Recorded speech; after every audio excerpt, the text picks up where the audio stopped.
네, 이어서 예림단장 칼럼입니다.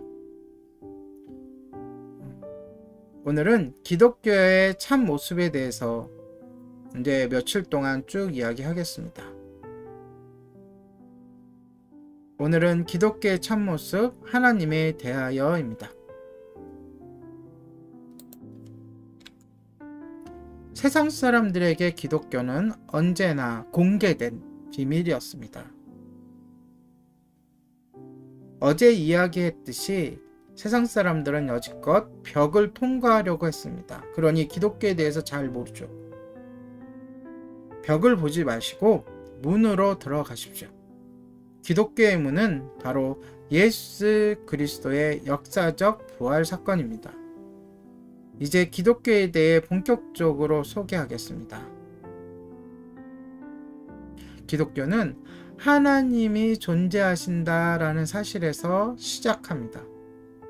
그분은 온 우주를 지으신 창조주입니다. 태양과 지구, 인간과 동식물 등 모든 것을 지으시고 인간을 만물의 으뜸으로 삼으셨습니다. 하나님이 인간을 창조하신 가장 큰 목적은 바로 인간과 사랑의 교제를 나누기 위해서입니다. 하나님은 인간을 생각하는 존재로 만드시고 자유의지를 부여하셨습니다. 따라서 인간은 어떤 일을 할 수도 있고 하지 않을 수도 있는 자유를 갖고 있습니다. 동시에 인간은 자신의 한 일에 책임을 져야 합니다.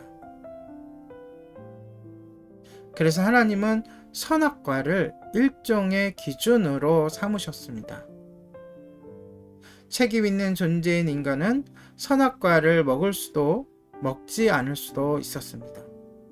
선악과를 따먹는 것은 하지 말라라는 하나님의 말씀을 듣지 않겠다는 결정이고, 따먹지 않는 것은 계속해서 하나님의 말씀을 듣겠다는 순종의 표시였습니다. 만약 선악과 대신 태양을 만지지 말라라는 명령을 주셨다면 이것은 오직 복종할 수밖에 없는 명령이 될 것입니다. 그리고 또한 겉으로는 자유를 준 듯하지만 실제로는 복종만을 요구하는 것입니다. 우리가 태양을 어떻게 만집니까? 저 멀리 있는 태양이고 불빛으로 가득한 엄청나게 뜨거운 태양을 어떻게 만집니까? 반면에 너는 아무것도 먹어서는 안 된다라고 말씀하셨다면 이는 지킬 수 없는 명령입니다. 결과가 그렇다면 그것은 오직 불순종하도록 만드는 명령이 되는 것이죠. 참으로 다행스럽게 하나님은 그런 방식으로 인간에게 명령하지 않으셨습니다. 에덴 동산에 있는 모든 나무의 열매를 다 먹을 수 있다는 전제를 두시고 한 나무 열매만은 먹지 말라고 하신 것입니다. 하나의 기준을 정해놓고 만일 불순종하여 어길 때는 반드시 죽을 것이라고 말씀하셨습니다.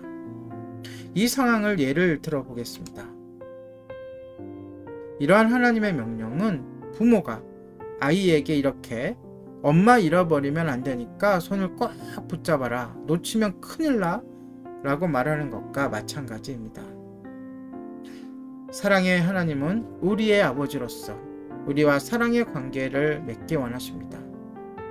너희가 나를 벗어나면 궁핍하고 공고하게 살 것이며 수고하고 애쓰다가 결국 죽을 수밖에 없다. 너희가 나를 떠나면 반드시 죽는다. 영원히 살 수 없다.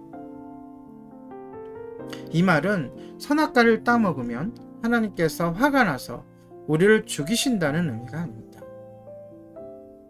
하나님의 말씀에 불순종하는 것 자체가 우리에게 파멸을 초래한다는 뜻입니다. 내 마음대로 살 거야 라고 물고기가 어항에서 탈출하는 것과 같습니다. 예를 들어 어느 날 큰 바위가 게렌에게 말했습니다. 야, 덤비지 마. 나에게 부딪히면 너 죽어. 웃기셔. 그런데 계란이 마음을 먹고 바위에게 덤벼들었습니다. 내가 왜 죽어? 계란은 순식간에 박살이 나고 말았습니다. 이런 경우는 바위가 화가 나서 계란을 부순 게 아닙니다. 계란이 바위에게 덤빌 때 이미 그 자체가 파멸의 원인이 된 것처럼 생명과 사랑의 근원이신 하나님께 대항하면 인간 스스로 파멸을 자초하게 되는 것입니다. 성경에는 이 내용이 자세하게 기술되어 있습니다. 창세기 3장에는 인간이 사탄의 꾀임에 빠져 결국 하나님께 불순종하게 되는 내용이 나옵니다.